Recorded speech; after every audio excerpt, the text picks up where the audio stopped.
বন্ধুরা, আজকে আমি আপনাদের নিয়ে যাচ্ছি প্রায় 450 বছরের পুরাতন কুসুম্বা মসজিদে।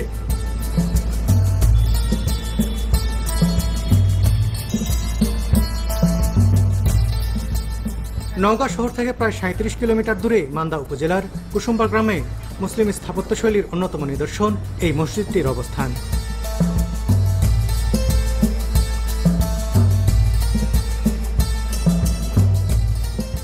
সিএনজি অটোরিকশা নিয়ে নওগাঁ শহর থেকে রওনা দেওয়ার প্রায় 45 মিনিট পর পৌঁছে গেলাম গন্তব্যে।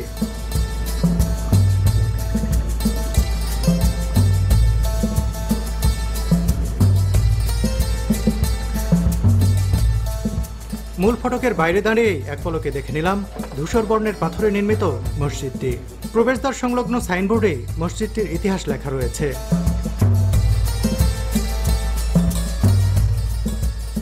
(1558 থেকে 1569 সালের মধ্যে এই মসজিদটি নির্মিত হয়েছে বলে উল্লেখ রয়েছে সাইনবোর্ডে।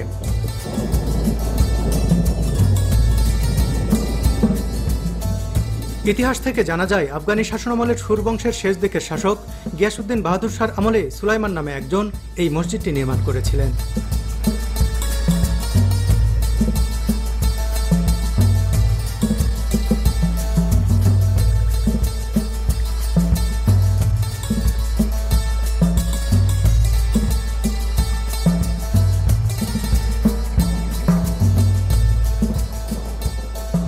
মসজিদের সম্মুখভাগে প্রায় 77 বিঘা জমির উপরে রয়েছে একটি বিশাল দিঘি, রয়েছে সুন্দর সানবাঁধানো ঘাট।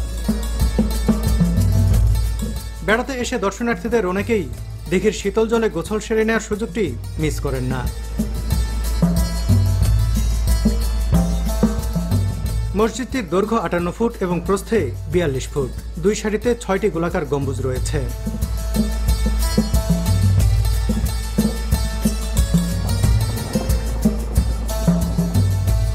চারদিকে প্রাচীর ঘেরা মসজিদটির মূল গাঁথনি ইটের হলেও এর সম্পূর্ণ দেয়াল এবং ভেতরের খিলানগুলো পাথরের আস্তরণে ঢাকা।